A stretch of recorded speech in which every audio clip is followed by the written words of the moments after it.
podcast is brought to you exclusively by the Rad Rob Radio Network.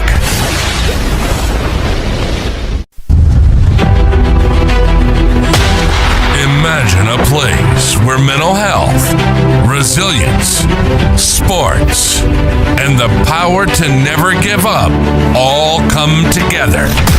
This show is about life. It's about mental health. It's about bouncing back stronger than ever.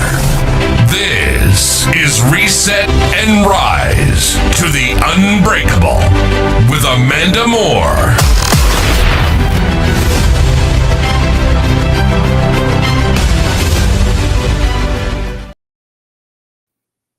Hey guys, welcome back to Reset and Rise to the Unbreakable with Amanda Moore. I am your host, Rob Francois. This is episode number 28. We are 2 episodes away from 30. And as always, of course, I'm joined by my good friend, Amanda Moore. How's it going? How's your week been? It's been cold. I walked, I don't know, I think it's close to 3 miles maybe, to work on Monday morning at 9 degrees. At 3:30 in the morning, and then went and worked. So I was just asking for trouble. Everything was warm except for by the time I got to the warehouse, my legs, I couldn't feel them. And then I walked home at the end of the day and thought the sunshine would help, and it absolutely did not.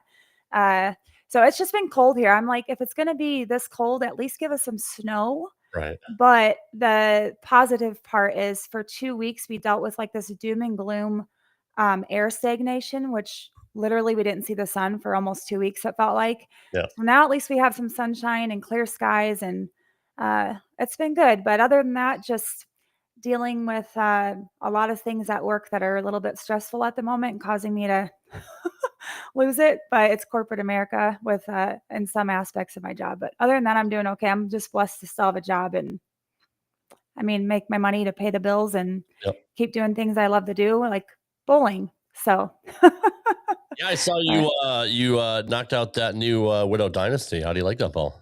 I did. I love it. It's a really good ball. I went and bowled and I averaged like 193, but I had too many easy miss spares. So I got to work on my spare game now. My spare game used to be pretty stellar, but not so much right now when you're only bowling one league per week and you're not practicing. I'm not filming for anybody, doing reels. Yeah. Kind of puts a hamper on that, but we'll see. I'm starting to get more back into tournament mode. I have a tournament this Sunday, so we'll see how that goes. But okay, good luck. Yeah, hasn't been bad. And then I was super excited today because I got some awesome, hilarious T-shirts from Chummy Tees. Yeah, I love them. Yeah, and so I'm excited. I'm probably going to wear one tomorrow to bowling because it's explaining my life right now. I'm a dumpster fire. So yeah. So anyways, but how have you been? Is your week going good? You're feeling better. You sound a lot better. Feeling better. Thank God. I'm still congested, but it's finally like clear again and not so thick. And I'm just trying to get it out, like Mucinex and Sudafed and all that. No, I have my energy back. I have my wind back.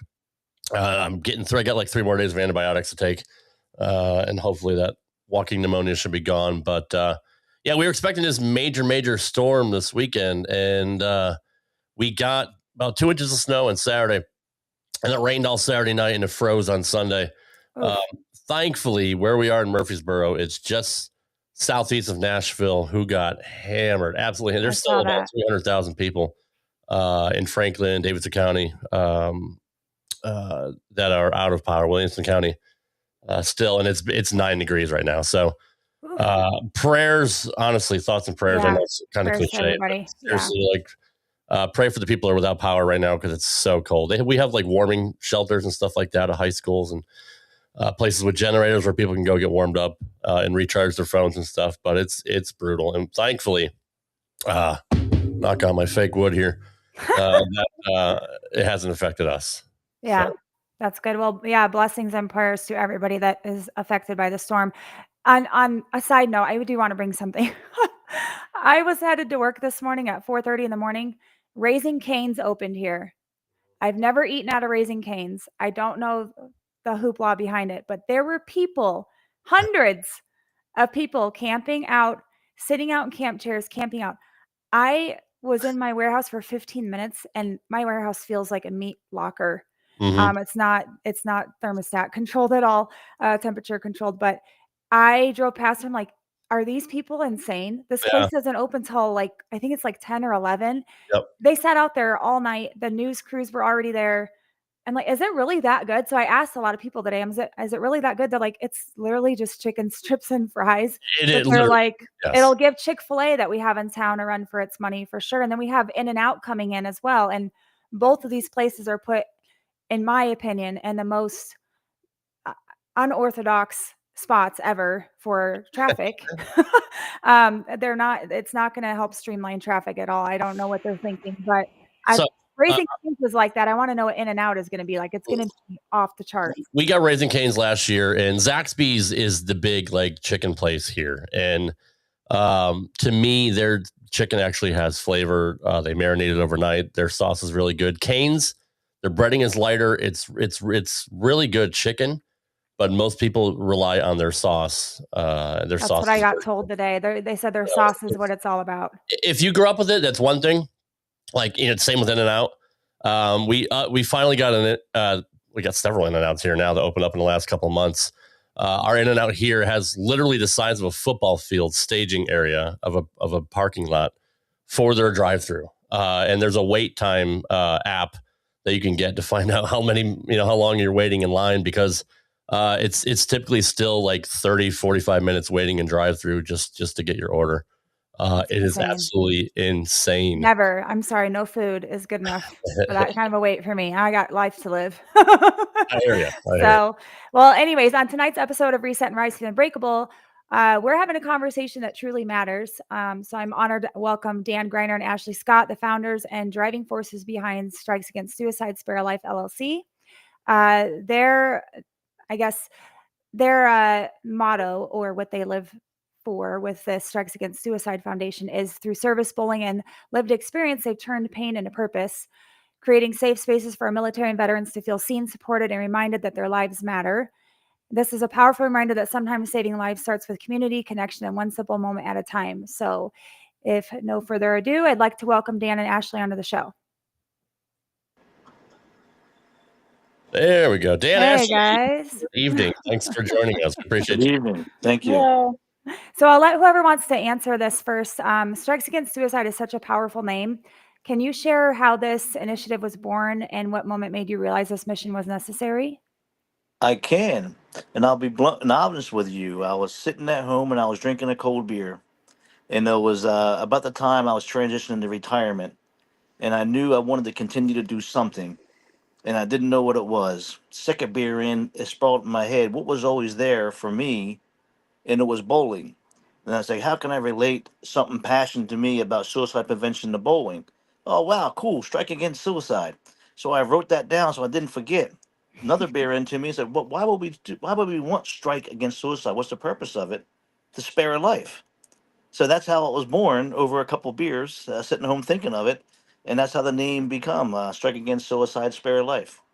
That's awesome. Well, both of you have long military careers. How did your time in service shape your understanding of mental health and suicide prevention? You guys can each share your own little tidbit on that, or whoever wants to go for it. Go ahead, Ashley. You go first. So actually next week or this weekend, I'll hit 16 years in this world's finest Navy.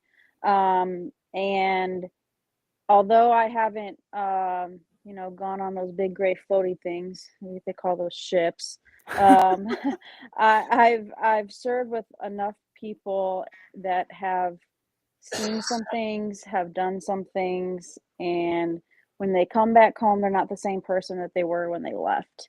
And you can just see that in them, and they weren't the person you knew when they left you. And so seeing that and then watching them change and watching who they were, not be that person, and see the struggles that they're going through just to be I'll quote this, normal, like whatever their new normal looks like. It's heartbreaking, and you kind of almost feel helpless, like you just want to be able to do something. So seeing that and working with those people, and then one day you find out that that person's no longer with you, it's just a feeling that you just can't shake. just can't shake it. And, you know, Dan, he's been in, you know, he was in for 30 years, and he's actually seen some stuff, you know, and I'm sure it hits him home harder than it would me, because, you know, because of the nature of his job, Marine Corps, and what he did. So that's just kind of my little take on it. Yeah. For my take, is it my turn to talk, or do you Yeah. guys got a comment in Do whatever. between? Nope. Do You whatever. know, it's Free you. flowing. Yeah. So I lived through some experiences that it was always a stigma, and before mental health really became a focus in the Department of Defense at the time, Department of War now, have really applied a lot of effort to getting this thing right. When I was my first deployment as an enlisted, I came back. Some friends didn't come back with me, and I'm sorry.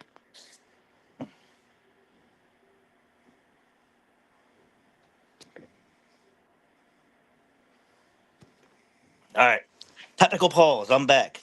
You're good. Yeah. So, and when I came back, I needed help, and I got help, and I was worried about going through the regular, you know, military services, because the stigma of once you get put on medication, you're non-deployable or you don't have a certain security clearance. So I went off network, and I was seeing my in the local community, and I was provided some medication that I kept kind of secret. When I eventually got commissioned, I didn't want that to be part of my commissioning package, and then forever you're going to be screened for your security clearances or whatever. So when I started my next deployment, I took my medications and I hid them in a Tylenol bottle. And as I'm doing my deployment, halfway through, I started realizing I'm going to run out. So I started biting them in half to make it through the deployment, and I immediately started feeling the withdrawals and everything. And I said, I'm not going to make it through this if I don't go and bring it up. So I did, and the stigmatism that was there, I was wrong. I was wrong about it, and they were very supportive of it. And so I was back on the medication, and didn't affect my career whatsoever. And that was something that really stuck with me. It was always a driving force behind moving forward with it. Yeah. That'd be super tough. And if you need a break, I'm sorry you had to do that, but No, it's okay. It was it's just a totally fly okay. over me. You're good. Dan, after 30 years in Marine Corps, retirement can be a huge transition for anybody that serves for that long. How did that transition influence your purpose and the creation of Strikes Against Suicide?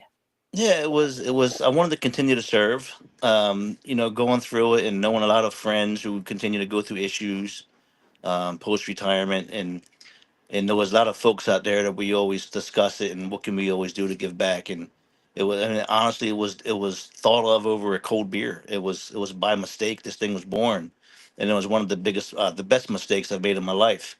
Yeah. Was by doing this, because the impact that we're having, the reach that we're having, the support that we're getting, the stories that you hear, and the people that you come across, they really appreciate what we're doing, and the openness to it. There's always that machoism and the stigmatism of it that you know, it's and Ashley's saying is, you know, it's okay not to be okay. And Yeah. when we get together, and it's a totally different atmosphere when we stick together, and we all have a role in prevention and awareness. And I think this program is really, really affecting that. Yeah. Well, if you go onto your website too and take a look, you guys have the thing called the Wall of Heroes.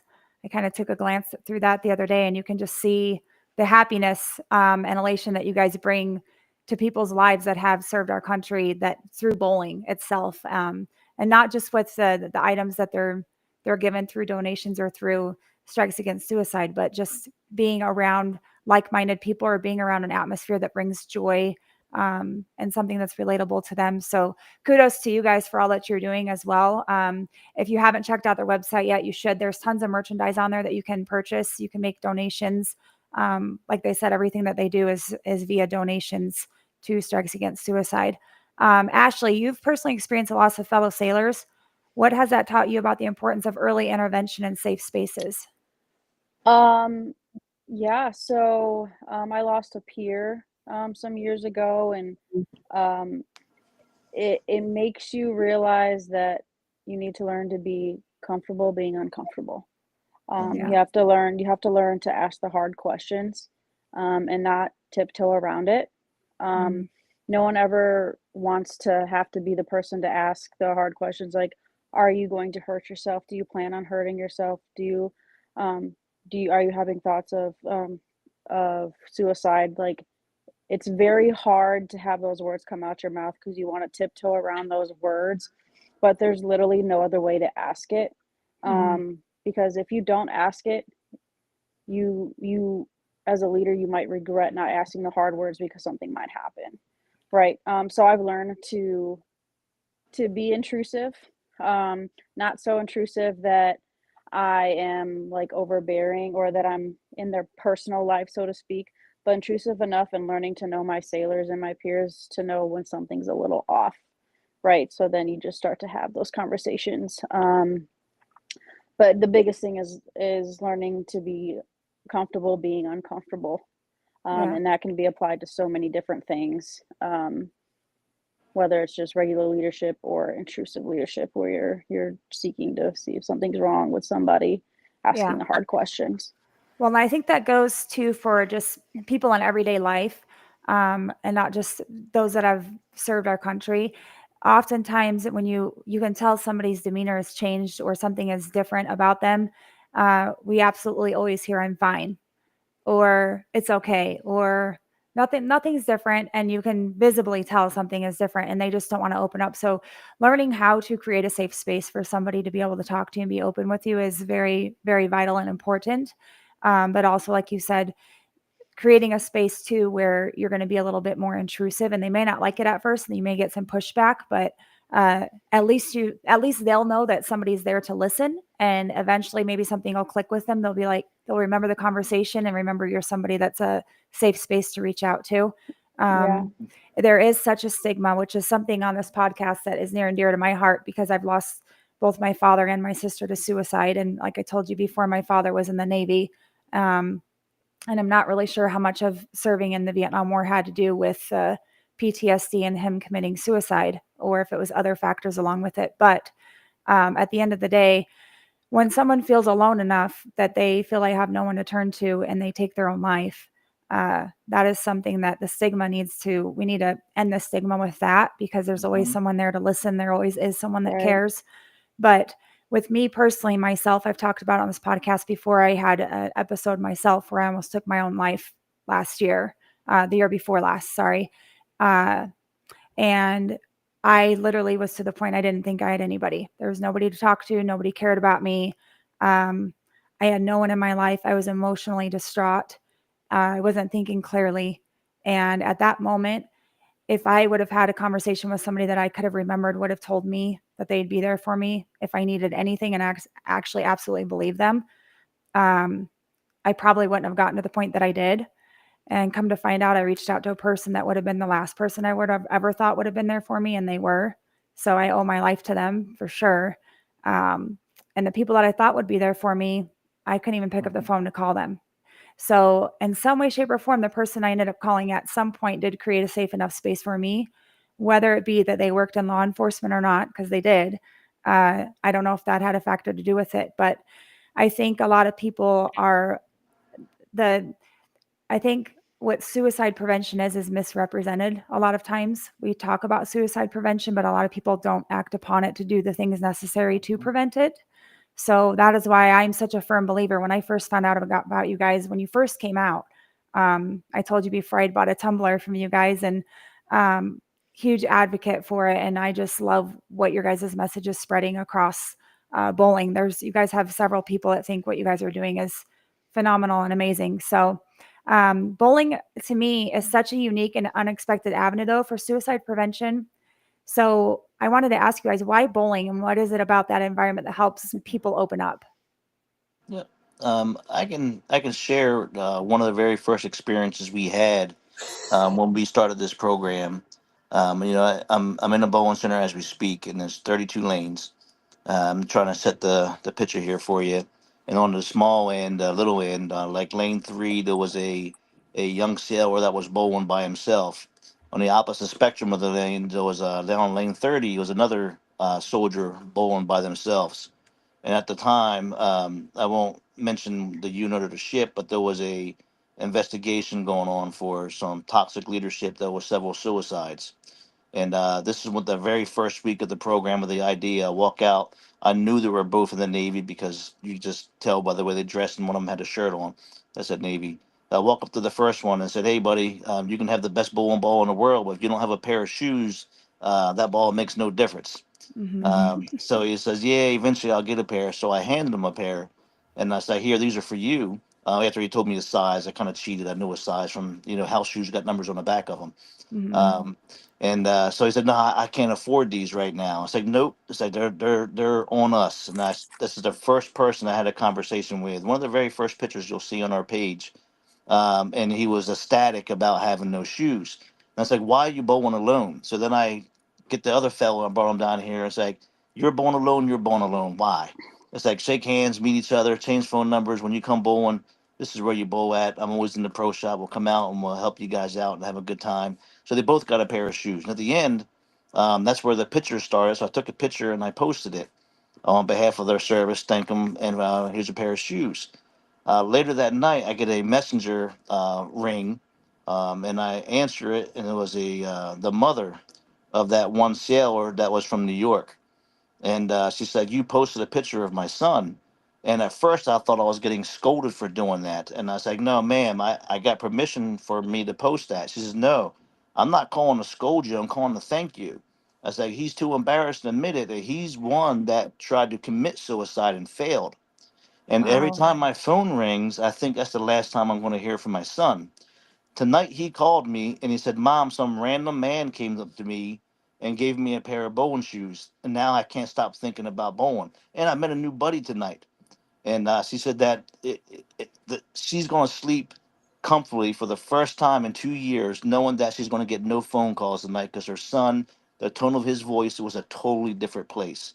Those two guys become buddies. They become bowling all the time. They both got orders and move out the area. But that's the impact of bowling, is that making that friendship. And you know how even in leagues, you do that high five. That's that small skinship that you get from your teammates, that small encouragement that you get from your teammates.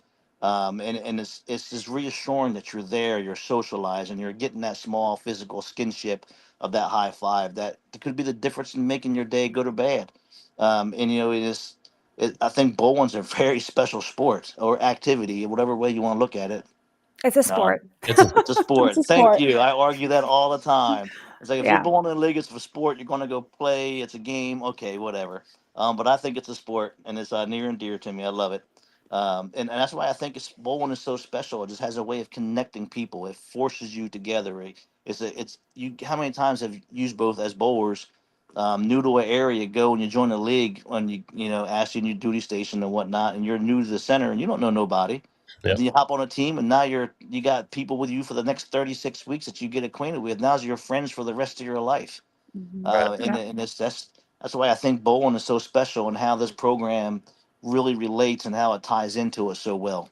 Yeah. Do you plan? I know on your page I saw you have plenty of people a part of this, part of your committee or whatever you want to call it there. But do you plan on expanding? When I talk to people about it out here, they haven't even heard of it, so I have to guide them to your page. What's your plans for expansion on it? Yes, we'd love to have different chapters and volunteers around the globe. Would be great. And we do have a fellow that's in Texas. We have two actually, that have been our voices in their local areas. We have some other opportunities just from being out in Las Vegas for the military championship. I got a couple cards of numbers that people wanted to expand and bring the program into their area. So I think eventually it will grow. We're really in our first year of this program has been approved as a nonprofit.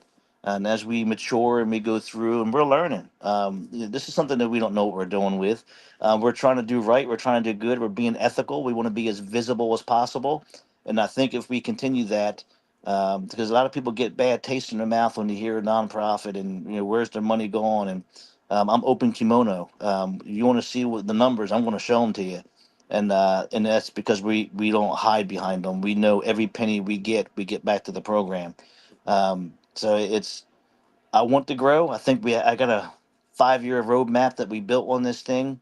And I think we're on track for it. And I haven't shared it with everybody because it's still something that we're still fleshing out. But the more help that's out there, like I said, we all play a role in this. If we want to make a difference, it takes us all. Yeah. It takes the whole community, and Yeah. it's just takes time. It just takes time to grow, and we'll see how it works out. Well, I'd love to help you in Idaho if you're willing. Yeah, absolutely. I would love to help. You focus on removing judgment and creating connection. What changes do you see in people once they truly feel safe to be themselves? Yep. Go ahead, Ashley. You can have a little bit of talking time. I'm being a hog. I know you're good. I think creating the space where someone doesn't have to explain themselves. They don't have to tell their story to be understood. No explanation required. And I think it's very as simple as that. You create that space, and I kind of again put it back to leadership with my sailors. The day your sailors stop bringing you their problems is the day you failed them as a leader, right? Yeah. So same thing with your friends. The day your friends stop venting to you about the things that are bothering them, whether it be something little or something big, is maybe the day you need to do some self-reflection about, like, what are you to that person anymore, right? And I value that. I think it's more about quality versus quantity. The quality of your friends and the people you surround yourself with is more important than how many likes or shares you get on Facebook or, all of those things, right? I would rather have 10 good friends that have my best interest at heart, and instead of 500 followers, knowing 499 of them are just there to be nosy, Yeah. right? Yeah. So it's really about being genuine and authentic, and truly caring about someone, and knowing it's bigger than yourself. Mhm. It's bigger than you. And when you can open yourself to that idea and humble yourself to know that there's people out there, then I think that space is just going to naturally create itself, and then people are just going to come, your friends, and then the people realize that you actually care about them. Yeah. Just like you said, you will find the people that you can truly count on.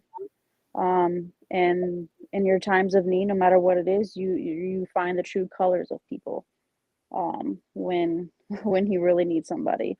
Yeah. And I will say that I'm so very sorry that you felt in a moment, a dark place, that you thought that maybe taking your life would have been the only thing to do. But with Dan and I, you could count, you have two more people who are in your corner that you could reach out to I at any appreciate time that. if you need something, and we truly mean that. And I hate telling someone I'm glad that they weren't successful at something, but I'm glad you failed at that and you're still with us. So Well, thank you. I appreciate that very much. Absolutely. yeah.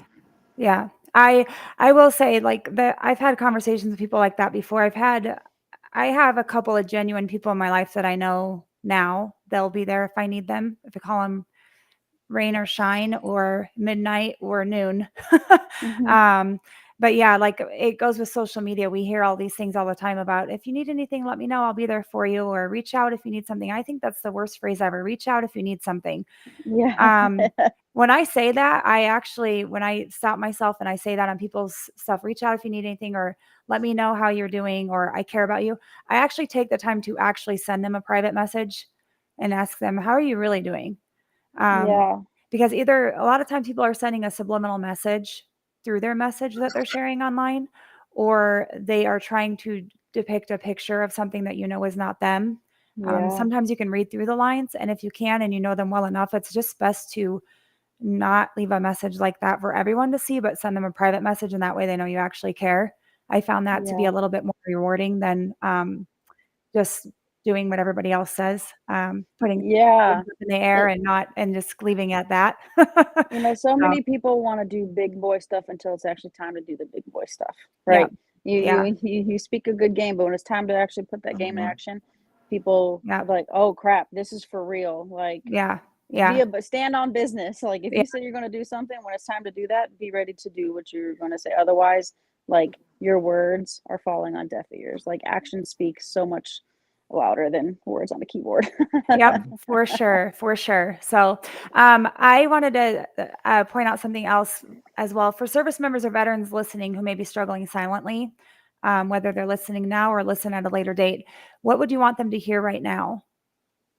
The resources that are available are, I mean, I'm astonished. It's amazing. If you go to, and I'll keep messing this up until I get used to it, the Department of War websites, and you just type in suicide prevention, they have some crisis hotlines on there that you call and you actually get someone. It was never that way. Before you'd call and they give you like an automated, hey, go get help or go seek attention or go do this, but now you can actually reach someone. And there's some tremendous resources out there. I think the program has come so far from where it was. And again, it was through that time period of we had to relearn as a nation. War is not new. And then I'm not really regarding this to war, right? Because you can never deploy, and that's okay. But the stressors that you go through in the military, it's different than anywhere else. And the statistics show that. And I won't geek out with all those numbers, but you look at the rates. The last time, if I recall, the per 100,000 in the civilian community, they averaged 22 suicides per 100,000. And in the military, per 100,000, there's 48 suicides. Why is it that way? And it's his life. And not all of them are deployed. Not all of them see bad things or combat, but it doesn't matter. When you're working 8, 12, 15-hour shifts, and the rigors of what you do on a daily basis, it takes a toll on you. And it's like mental, physically, you can go all day. Your body can endure so much. Mentally, it does not take much to crack you. And when it does, it's hard to get back on track. So I think the DoD or DOW has spent so much money and resources on this to get it better. And the 22 a day went down, arguably to 18. And I know the last report wasn't out, was released in 2023. And I think what they're learning is a lot of these statistics they're wrong with. You look at the 2023 report. Why are we not reporting 2024? We're in 2026, and I don't know why it's that way and why it's taken. I'm not saying they're hiding anything, but there's always statistics within statistics within statistics, and I think they're getting too tied up in that. They're trying to break it down on, 90% are enlisted, 10% are officer, and within those numbers, 46% are a certain demographic or certain gender. And remove all that. Remove it. Put the human element behind it. I get it. You got to have that statistics and data out there, but that's for you to do the behind the scenes work. Let people know what's going on. Let people know that these are the numbers that we're facing, and just be more transparent with the information. Be a little bit faster with the information, and let people know that this is a problem. And there's resources there. I mean, they're doing a Yeah. great job with it. Don't get me wrong. I'm not degrading by any means their efforts across the board, and it's getting better and better and better. Yeah. Have the VAs changed at all with the current administration? They have. But even with the previous administration, I never tied politics to such an important cause like this. The VA released a report in 2022, and they shown their efforts between having these hotlines and how many calls they received prior to it, how many calls they received post, how much care they received post care, how many appointments were made, and then they showed a statistic that shows how yes, these things are working, and there was a degrade.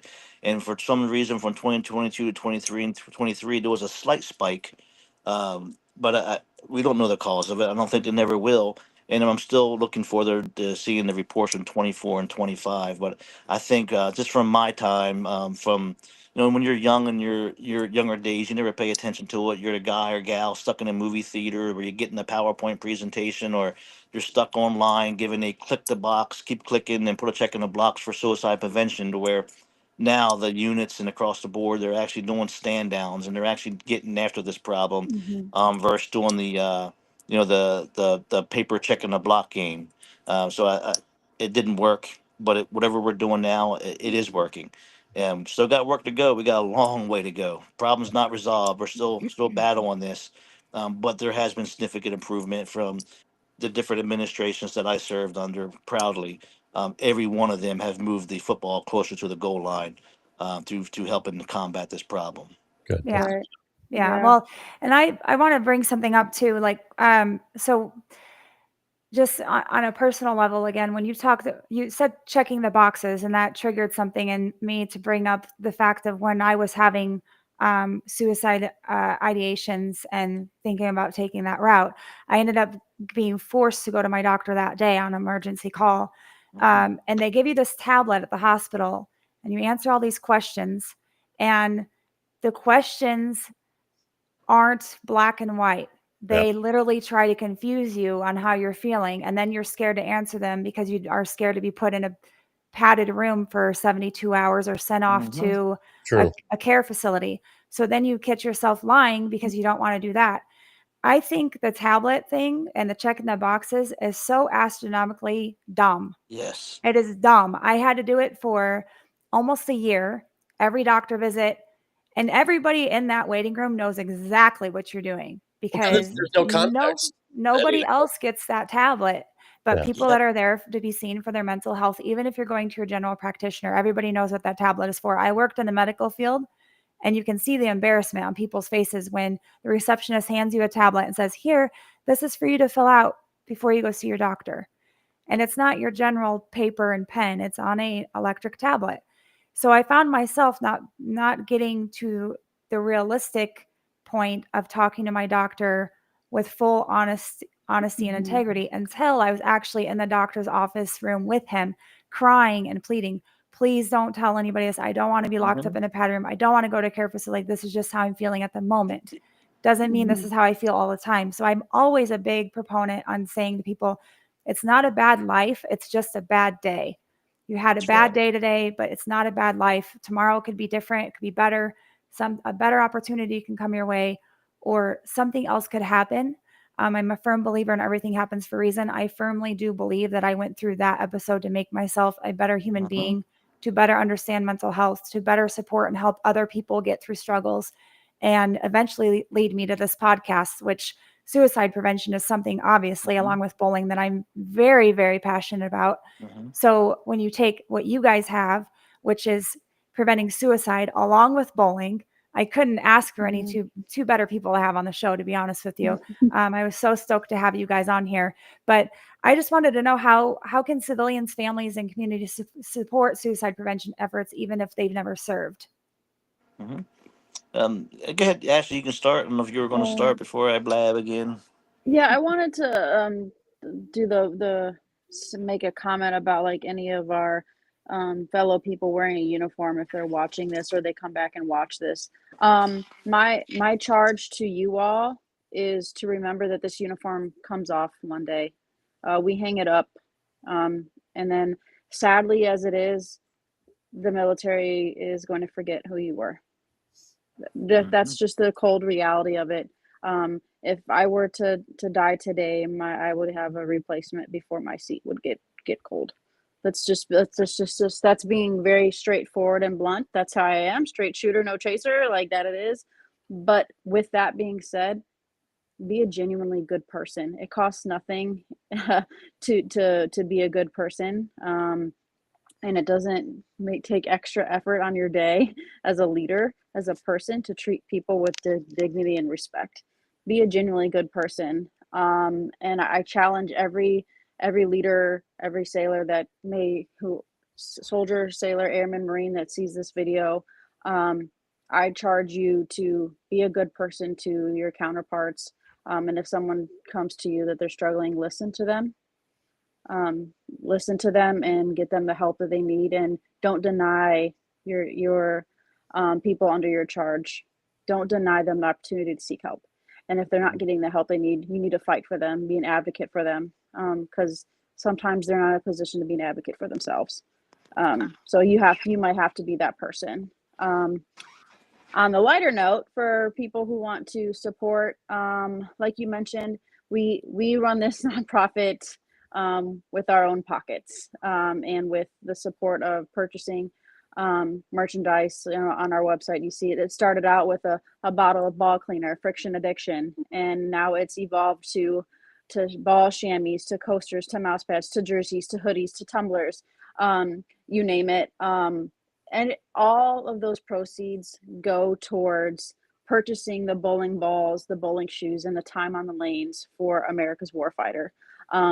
it wouldn't be without the people supporting and making donations and, you know, purchasing the merchandise that we could give all these things out. And, you know, in 2025, we were able to give out 165 pairs of bowling shoes and 130 bowling balls because Wow. the community has supported us. That's And amazing. it just warms my heart that we're able to change lives just by doing that, by a single pair of shoes and a bowling ball. So the civilians, you don't have to be a bowler to donate. You don't have to be a bowler to nominate somebody, and that's why we exist. If you know somebody who is, you know, still wears a uniform or doesn't, nominate them. Go on our page, contact us, send us information. We ship worldwide. All we ask in return is a picture of them and with their merch and a little bit about them, because our viewers like to kind of hear their story and see what they've been through, and it kind of helps them relate. So I would just say sharing. It costs nothing to share and spread the word. That's what I would just encourage. That's awesome. That's great. Do you have anything to add, Dan? Yeah, I mean, it's like you, right? I told the lie, right? I lived the lie, and filling out those forms are fake, and the people that are around you know when you're not okay, and you got to have the courage. This is a message for everyone: have the courage to get with that person and say, hey, something's not right. You need to get help. And my wife and kids was there for me with that, and they knew that Dad was off. You know, something wasn't right, and so I got help, and I would have never did it if I didn't have someone to push me towards that.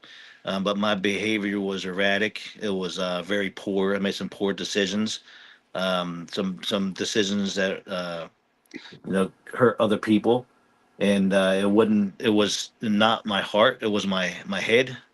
And enough was enough, and my family stood up to me and said, "That's it. You need to get help." And I did. And it just takes that people who are surrounding that individual where you see these things, don't take it for granted. Push them, ask them the hard questions, give them the hard circumstances. And it's not necessarily a threat to them, but that's what it took for me to get my butt in line. I'm going to lose my family if I don't do this. You know, I'm going to go get help, and or I'm going to lose my career if I don't go get help. Which affects them in the sense I can't take care of them. So you see it, you know each other. Don't be scared to ask those hard questions. Be blunt, and if we do that, you'll be surprised at the outcome that you're going to get, and the reaction you're going to get from that person. Because some people just need to be pushed. Are veterans more prideful? Would you think that, and they don't want to admit that they have something going on compared to, say, the average everyday citizen? Absolutely, Yep. absolutely, 100%. absolutely. It's I don't know how to describe it. You join this club. And again, it's like when you graduate boot camp, you think you're graduating and you got an S on your chest for Superman or Superwoman, and you're supposed to be invulnerable. And that's the propaganda you get taught from day one: is you're better, you're faster, you're stronger, you're tougher, you can endure, you can go longer, you can do it all. And then when you realize that's not really me, I can't, then it becomes part of like a disappointment to yourself. And then you trying to keep those things internally.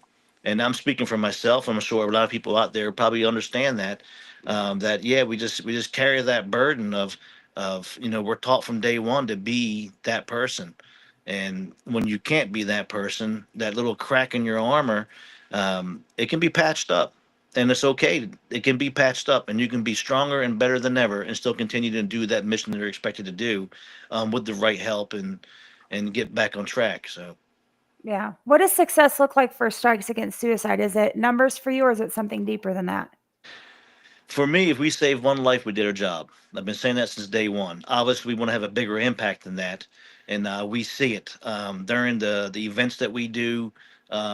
3 weeks ago, down at Fort Bragg, I was invited down, and seeing the veterans and the PBA bowlers come together and to put it together for the airborne unit that was down there, and the turnout that we had, and the stories that you hear from some of these folks out in Las Vegas when we had the military championships in the booth out there, the stories of people coming over and just wanting someone to talk to, and someone that, wow, this thing was here years ago. How much of a difference could it have made an impact on?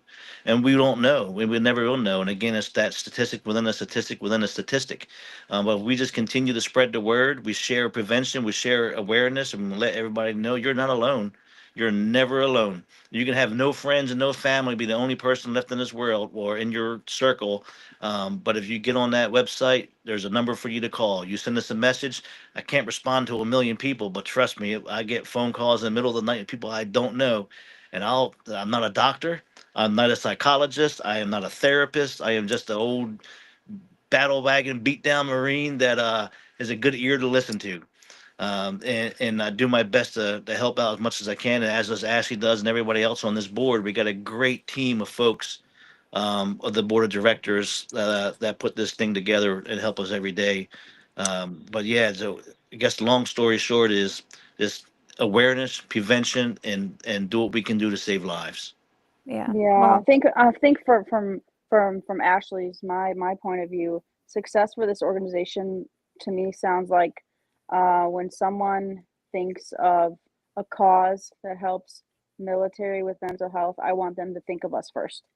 I want them to think of the impact that recreation can have on mental health, because sometimes recreation does better than sitting in a doctor's office, right? absolutely. Sometimes it's better than popping a pill, right? I want people to think of us. And for my biggest goal is I want us to get so large that we have medical professionals willing to offer counseling services free to people who are struggling. I don't ever want someone to feel like they can't get help that they need because they can't afford it, or my insurance doesn't cover it, or I am waiting 3 months to get an appointment, because guess what? That person might not have 3 months. Yeah. Right. My goal, I would love to see people being willing to volunteer and offer their services to the American warfighter who has, this is, you've heard the saying, written a blank check up to the amount of their life.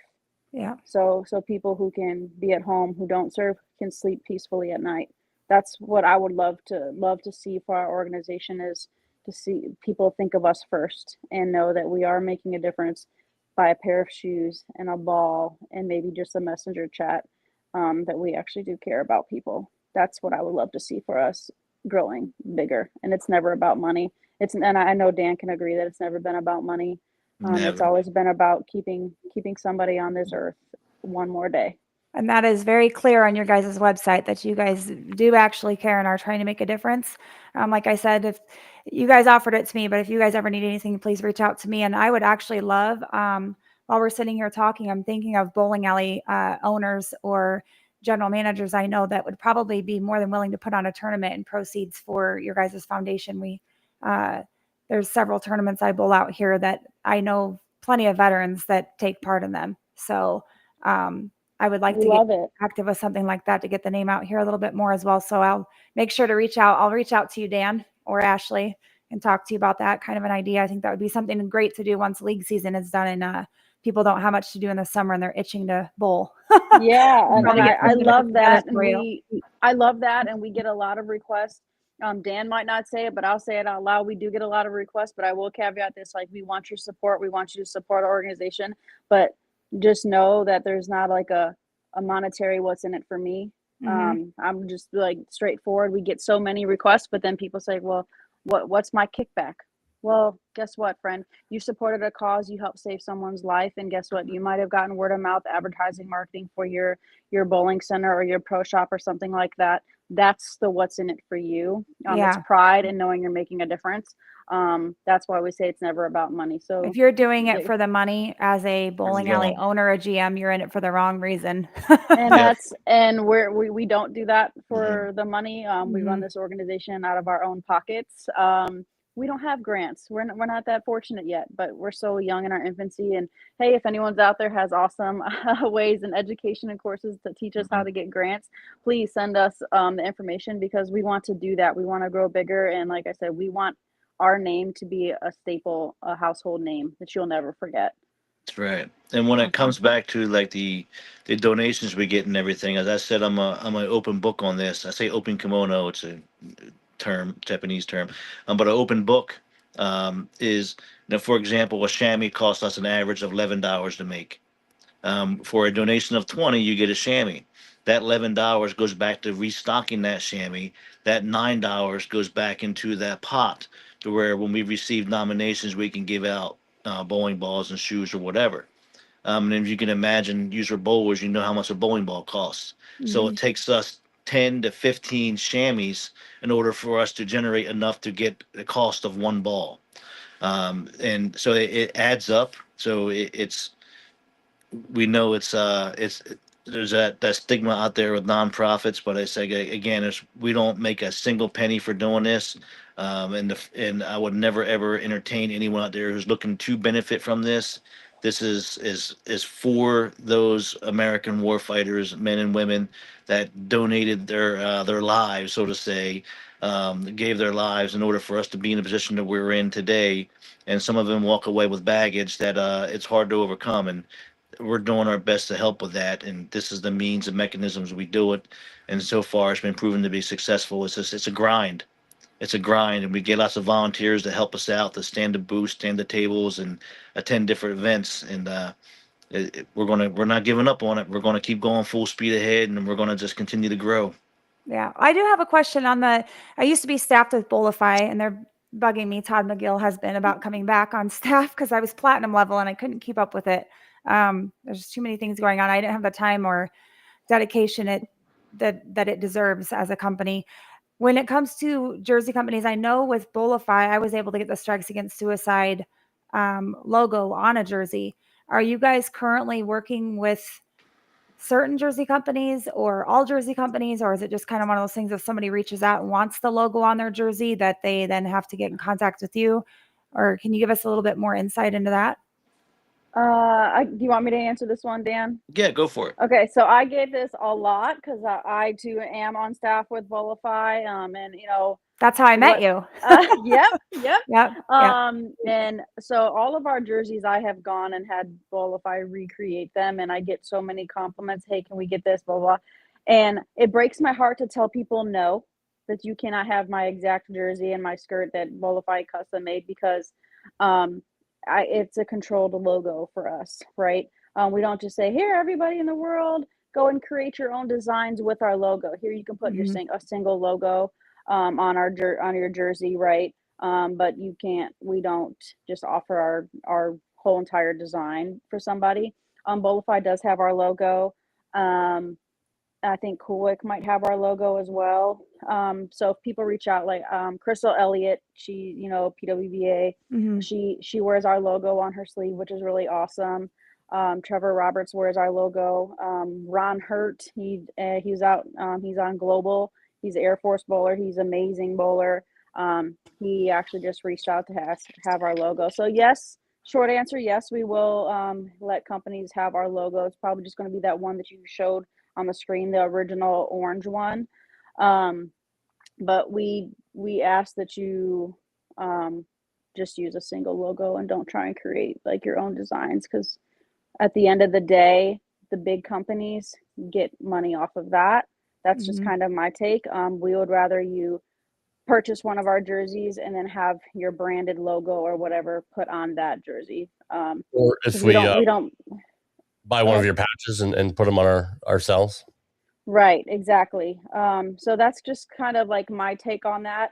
But we do get those people who are on staff with like Coolwick, Bullfire, whatever, they wear our logo. It's free marketing. I get that aspect as well. But if someone wants to like use our designs, like, well, why don't you just come and buy a jersey and throw your patch on our jersey, but we'll get there. We're not branded, no branded jerseys. We'll get there, but we're still so young in our infancy, and getting on with a big company is something for a conversation for a later day. Well, to end on a lighter note, I guess, to the podcast, we do this thing called a rapid fire round. That's what we play at the end of every episode. So we'll have each of you answer each question. You have to answer with the first thing that comes to mind. No. So let's start it off with one word you associate with hope. Resilience. Strike Against Suicide. Bowling strike or spare? Spare. Strike. Ooh. Wait, I want to know why. I want to know why in your answers. Why spare, Ashley? Spares wins games and spares wins tournaments. If your opponent knows you can't pick up a spare, then they got you in their pockets. That's a good point. That's a good one. Dan? I miss too many spares. If I strike, I don't have to worry about spares. You don't got to pick them up. You don't That gotta is pick 'em up. true. That is true. What as is well. it? Spares for show, strikes for dough, right? Yep. Yeah, Right. yeah. True. I'm trying to make it on the show. A small daily habit that helps protect your mental health. Bowling. Bowling. Bowling. Easy. Oh, yeah. That Like was that. too easy. All right. A song that grounds you. The Joker. Oh, okay. So like that. recently, a song that has grounded me, the song is Goodness of God. Who is that by? Don't Let Me Lie to You.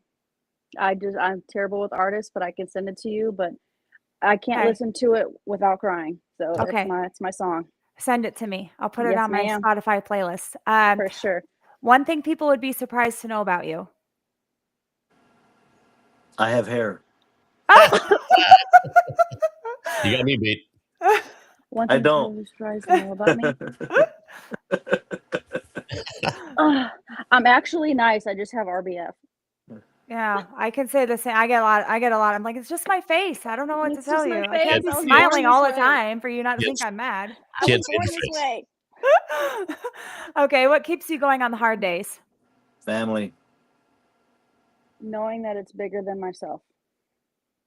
I like that. Best advice you've ever received? Save. Start saving now. The best advice I've ever received. I don't know if it's advice, but I live by this. Be better today than you were yesterday, and be better tomorrow than you were today. Ooh, I like that. Yeah, can I do like steal that. that? Steal it. I don't know if someone authored it, not me. I really like that. To start your day, coffee, energy drink, or water? Coffee. Coffee and energy drinks.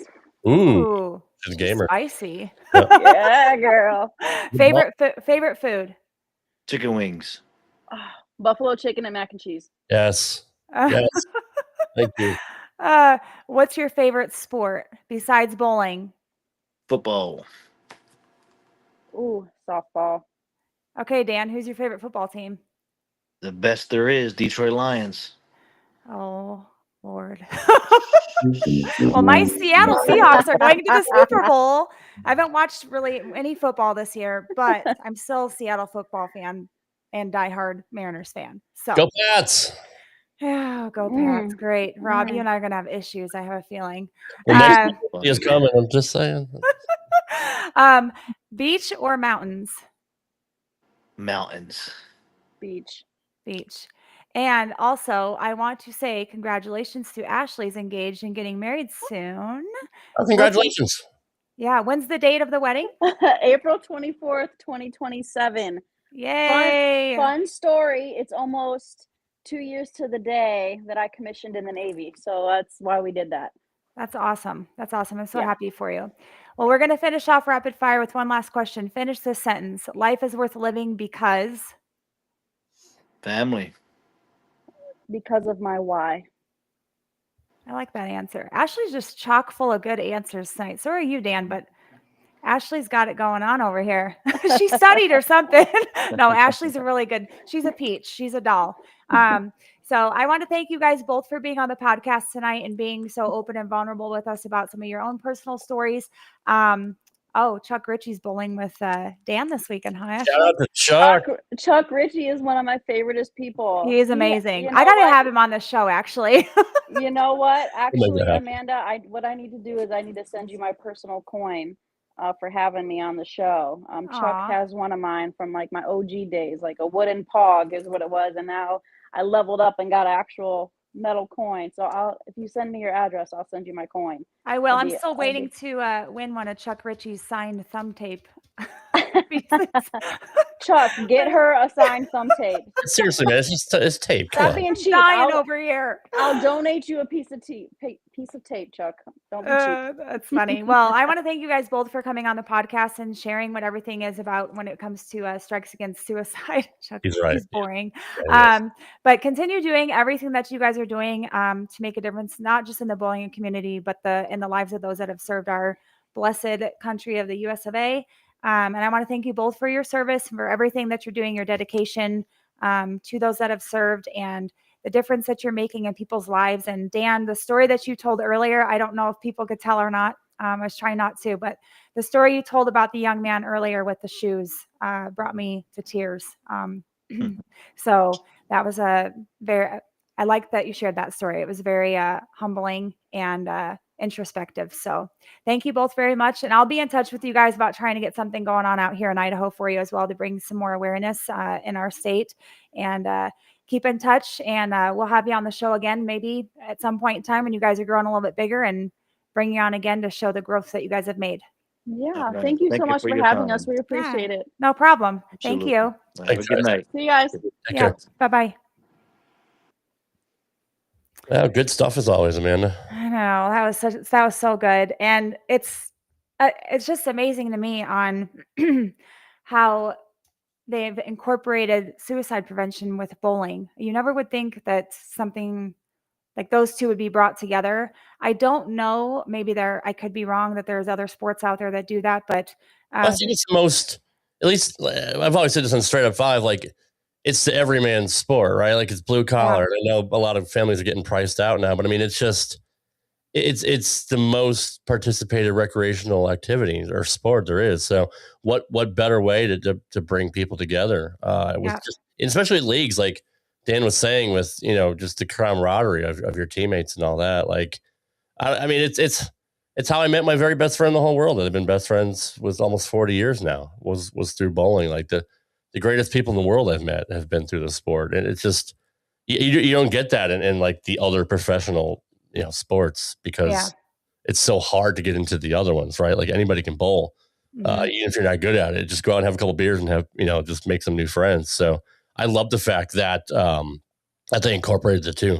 I think it's a match made in heaven, honestly, literally. Yeah, it is. And I found myself this year, I'm not taking league as seriously. I bowled. I'll admit it. This year's been rough. I'm averaging like 175, and that comes from somebody that was averaging 190 plus last year over 3 leagues. Is it because you're not practicing, or are you just not trying? In all honesty, in the last 3 weeks, I've bowled a series of a 456 and a 488, my 2 lowest series ever in my entire life, even after taking off 10 years, moving out here, not knowing bowling existed out here, getting introduced back into bowling. And I've been in this funk, and, you know, I used to get so angry. I'd get so mad. Like even last year, if I bowled, like once I bowled that 725, once I bowled a 714 a few years ago, that was my first ever 700 series. And then I just kept popping off over 600 series. Anything under like 550, you just feel like a big waste of time on the lanes. You feel like you let your team down. You feel like you let yourself down. You feel like you're not bowling to your abilities. So then when you have people tell you, oh, you bowled good, like they see you're following through and you're throwing the ball good. You're just not getting the carry. You're not picking easy spares or whatever. And you're like, I bowled a 488. That is terrible compared to last year. Now I just kind of laugh it off. So I tell people all the time, like, it's just league. Don't take it so seriously. Well, so you're bowling very well in tournaments this year. So. Yeah, tournaments is my jam. That's why there's money symbols at the end, and everybody likes money because they like to buy new things or save or go on vacation. Or pay. Or actually, my tournament winnings pay for my bowling and league. So, but I think that when it comes to bowling, like they were a great reminder as well. Like bowling's supposed to be fun. It's supposed to be about camaraderie. It's supposed to be lively and having fun with your teammates and enjoying the moments. We spend all day working and then we go to league. And why would you want to go to league being stressed out or stressing yourself out over how you're bowling or causing yourself more of a headache, when really you could just be enjoying it and let that be like your carefree, stressful moment. I've said it multiple times on this show before, but my coach, Bob Harvey, gave me the best advice ever. He's like, everything that happened in your day, there's a big fat bucket at the front door. Drop it in there before you enter those doors so you can actually enjoy your league night. And I will never forget that piece of advice. I think if we allow it every day in life, there's something stressful that happens. I don't care who you are, whether it be stressful, distasteful, something that irritates you or annoys you. I don't think I've ever met one person that can go an entire day where everything's like, it's so beautiful, butterflies, rainbows, everything was perfect. I mean, unless you won the lottery or something, which um, my, that's a big, but my problem isn't the stress of anything going out. Like, I'm just the ultimate competitor. Type A, call it whatever you want. Like, oh yeah, you can have that too. Yeah. I hate to lose. I don't care if it's bowling, video games, driving on the road. I'm just always ultra competitive. So growing up, I never really experienced the fun of bowling because I always wanted to do better. I always wanted to win. It's just, and maybe that's just what drives me in life. I don't know. But at the same time, I have someone like that on my team, and I will tell you, it does kind of ruin the mood sometimes for your other teammates if you're too competitive, True. No, and it can absolutely. put extra added pressure that's not needed. No, So you're the right. advice I've given them is if you want to be mad at your scores and how you're bowling, be mad, but be mad in silence. Don't True. take it out on your team. Don't put extra pressure. Don't be like, oh my God, we need like 15 more pins and then we're going to win this game. And if we don't, because I was the anchor all last year on all 3 leagues. And I'll tell you what, that's pressure. Yes. But I perform well under pressure. There's a reason they called me 10th frame bowler last year. I like This year, I'm not the anchor. However, with that being said, you still have pressure no matter what position you're in. And if mine is a handicap league that's a team event. So there's not points per person that wins, blah, blah, blah, all that jazz. Yep. So I've just told one of my teammates, and I told somebody this a couple weeks ago, if you just relax and have a little bit of fun, smile, laugh, tell a joke, high five your teammates, you're probably going to bowl a lot better than if you're going to sit in the corner and pout because you missed your last spare or the ball came off your hand wrong. I've come to the conclusion this year, I was way too hard on myself at the beginning of this year with league. I put way too much thought and pressure on myself. And I realized that the worse I bowled and the more mad I got, the worse I bowled again. Yeah. So it's just better to just try to relax and have fun. And actually Sunday when I went and bowled, I was in a moment, it's new ball fever, right? So you always get that, first of all, but that new ball was not performing to what I'm seeing all these videos online. Of course, I don't have the rev rate. I have the speed. I throw like 16 miles an hour. I don't have the rev rates that some of these guys have, but sometimes what I've noticed with me is I'm thinking too much and I just need to relax. And once I relax, the strikes started coming. Of course, you got to be consistent, but we have to be Brunswick. So, I mean, yeah, Brunswick. We can't all be Brunswick. Right. But yeah, like Chuck said, he said that's why bowling and strikes against suicide go hand in hand. It's something fun to look forward to, keeps your mind off your problems. That is absolutely correct. So, I mean, again, if you're bowling with a team that's fun and they know how to have fun and they're not a pressure cooker. I bowled with a team last year. I call this our team should have been called pressure cookers. Let's be honest, because we all were competitive. We all wanted to win and everybody just had a bad night if you bowled under 200. That's really not a way to be. So yeah, it's, and then you go home feeling like you let your team down if you're the lowest series on the league, whatever. So yeah, I think, but anyways, with that being said, I love when we have bowlers on here.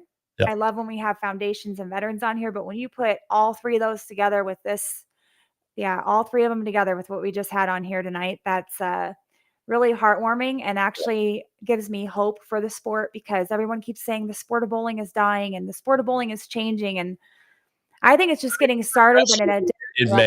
Professionally, it may die. Sorry to interrupt, but yeah, no, you're good. Overall, I don't think the sport will ever go anywhere when it comes to just bowling leagues or being, with your friends and family. Of course, Bolero has their head up their ass, and that's another subject for a different day. Don't get me started. But I think there'll be a revival at some point, because it is the price. Here's my thought: the pricing has to go down, and there's too many centers that are like the entertainment centers with laser tag and arcades and all that. Like, you don't have a lot of traditional mom and pop centers anymore. But the ones that are out there, like, they got to do a better job of not pricing out families, because that's literally like where I started going to the lanes with my parents, as a 6-year-old, and they both bowled league. And, back then we would bowl per game. Now it's like $20-$30 an hour, regardless of how many games you bowl. And if you're there with a family, and there's like 4 or 5 of you and it takes 55 minutes to bowl. You're only going to bowl one game. It's unfortunate the way the business model has changed. But I think if they could just offer more deals for families or some kind of even like a monthly membership to the to the center would be cool. Because a lot of it's so expensive to go. I know one bowling center around here, if they still do it or not, they were doing like summer punch cards, which is a fabulous idea. Yeah. But yeah, I totally agree with you. I think $30. I mean, Nate and I paid $30 for an hour for practice one day. We barely snuck in 3 games, and I didn't even get to finish my 10th frame. And most people are getting shoes too because they don't have their own equipment, right? So you got shoe rental as well. Like, I mean, that's why movie theaters are dying off. No, yeah, they're expensive. Absolutely. Nobody wants to go there and pay $30 for tickets, plus then another $30 to $40 on snacks and drinks. I just rent it, or watch it on Prime. Prices of things, insane. Yeah, no, absolutely. So, but I will definitely, for Dan and Ashley and everybody out there listening, I am definitely going to work on getting something out here in Idaho as far as the tournament proceeds go to their organization and try to get some help with that out here. Next week, unfortunately, we were supposed to have Tim Mack on the show, but he is undergoing some medical dilemmas at the moment. He was scheduled to have hip surgery, and it's been postponed until February 12th. So he's not going to be on the show. We are going to have him back on probably later in the spring, summer, once he gets a little bit healed up and everything. That guy's been through so much stuff. Right. He just got back from Korea, and that's when he started noticing having some problems. So I've been in contact with him. We'll have him on at a later date, but I'm working on a few different people right now to possibly come on the podcast next Tuesday. If not, it'll just be Rob and I, and maybe we'll rehash some things from my past that many people don't know about, or we'll just bring somebody else back on the show that we've had on before that was a good hit with our audience. So that being said, I do want to thank everybody that continues to listen in to the podcast who is also subscribed. We're up to like 217 subscribers. Awesome. We were at 218 and someone kicked us. I don't know who. I don't know why, but why would anybody unsubscribe? I don't know. It's ridiculous. I'm not going to say anything mean. But our private Facebook group is up to 395 members. So I am looking at the possibility of just starting a Facebook page that's not private, but just an actual page. We'll still keep our private group. Yeah. But again, if anybody has or knows of anyone that would be a great story for the show, like Dan had mentioned with his friend to us prior to the show starting, I would love for you to send him my way or help me get in touch with Nolan Worley, who's been on our show once before. He sent 3 or 4 people my way. And so I've been in contact with a few of them. And thank you, Nolan, for doing that.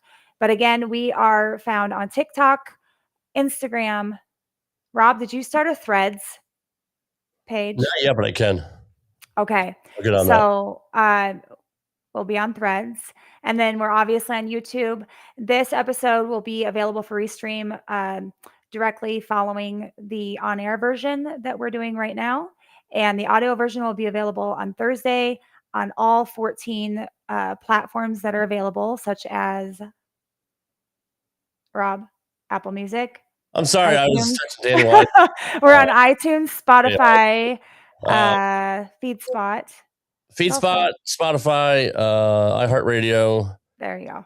Spreaker, pretty much any of the major podcast platforms, iTunes, Apple Podcasts, whatever they call it now. So help us out and give us a like and follow, especially on YouTube. Please give us a subscribe. Hit that subscribe button if you haven't already.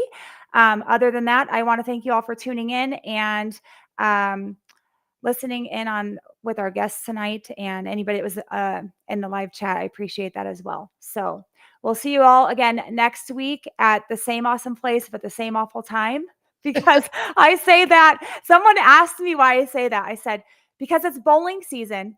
And anytime I ask a bowler to come on the podcast, or if bowlers who follow us want to watch the podcast, they're like, I can't, I have league. Tuesday, Wednesday, Thursday. It's always league night. I can't get people on straight up 5 either. So hopefully like the end of league season around April, May. I don't know when everybody's league seasons ends, but maybe we'll get some more generated following or live followers. It'd be awesome to have that. But I do know a lot of people restream, so I do appreciate that as well. But anyways, like I said before, thank you all for tuning in, and we'll see you next week. Good night, everybody.